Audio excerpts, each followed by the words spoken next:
This story happened when I was 16. That night, I was lying in bed with my laptop in my hands. I always did this before going to bed to get some sleep. At that time, I considered myself an untouchable teenager and could do whatever I wanted. So I decided to go to deep web. The fact is, it's not the first time I've been in there, or to be more precise, 2 weeks in a row. For all the time that I climbed there, I did not see anything special, just different dodechy with left photos of all sorts of tin. I got bored with it, and that night I decided to do some digging where I hadn't been before. While browsing the deep web, I came across idiotic links like selling nails or Michael Jackson's breath in a jar for sale. Inwardly, I thought this was more of a stupid gibberish than the horror I wanted to see, so I went even further. I saw links like "Does anyone need a 4-year-old boy?" and "Does anyone need a female mannequin?" I laughed at the last sentence and went even further. Then I began to come across completely different offers. For example, "I will sell fresh parts of the human body," or "I will sell fresh parts of the human body. I'll sell a real snafu movie." And then I saw a link that said, "Don't follow this link, otherwise." For a while, I just sat and stared at the monitor, and guess what I did in the end? That's right, I clicked on the link. When I did that, my laptop crashed like hell.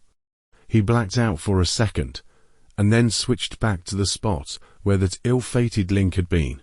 I didn't understand the joke, so I clicked on it again, and the same thing happened again.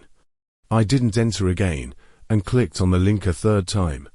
After that, the screen turned black, and a cloud popped up in the center, with the message, "Told you not to follow the link." I thought it was just a bot, and someone was trying to scare me. I didn't press anything for 5 minutes, and waited for something to happen by itself. But nothing ever happened. After sitting for a few more minutes, I closed my laptop, put it on the nightstand, and went down to the first floor for a drink. While I was enjoying the cold juice, I could hear my little sister moving around in her room, which was right above the kitchen, but usually my sister was already asleep by this time. I ignored it and went up to my room, crawled into bed, and opened my laptop again. Because of sleep mode, I had to pull the mouse to make the screen light up, and then it all started. The screen looked normal, but I knew in my gut that something was wrong. Then a cloud appeared again in the center, with the message, "Don't ignore me." I thought it was a bot again, so I clicked on the X to exit the chat, but right after that, the cloud with the message came back. It said, "What? Are you thirsty?" At that moment, I was seriously scared, because my parents had gone to a friend's house to rest, and I was looking after my little sister. I answered in the chat, "Can you see me?" And the person immediately replied, "You don't have to write. You can talk now. I can hear you." I was freaking out and couldn't help but say out loud, "Oh my God." Right after that, the person in the chat said, "God has nothing to do with it." I quickly started putting on my sweatpants, not taking my eyes off the monitor, and then a picture of my sleeping sister appeared on it. I rushed to her room and saw that she was sleeping peacefully, and the window was open. I started to wake her up. When she woke up, we were about to leave the house. We were already running down the hall toward the stairs, when we were distracted by a noise behind us. We turned in shock, and watched in horror as the door to our parents' bedroom creaked slowly open. I shouted, "Mom, Dad."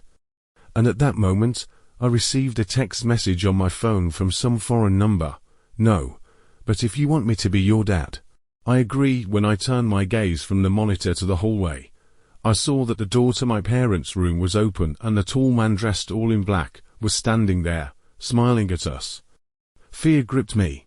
I had two choices: grab my sister in my arms and run down the stairs, or stand there like a moron and wait for that bastard to do something to us. And then the stranger said, "I told you not to click on the link." As soon as he said that, I grabbed my sister and ran down the stairs like a fucking cheetah. But the worst part is that the bastard chased us. I was flying down the stairs and I heard his heavy footsteps behind me. And then we were incredibly lucky, The freak slipped. While he was climbing, I was able to break the distance a lot, and my sister and I ran out of the house. Then we knocked on the door of the neighbors across the street.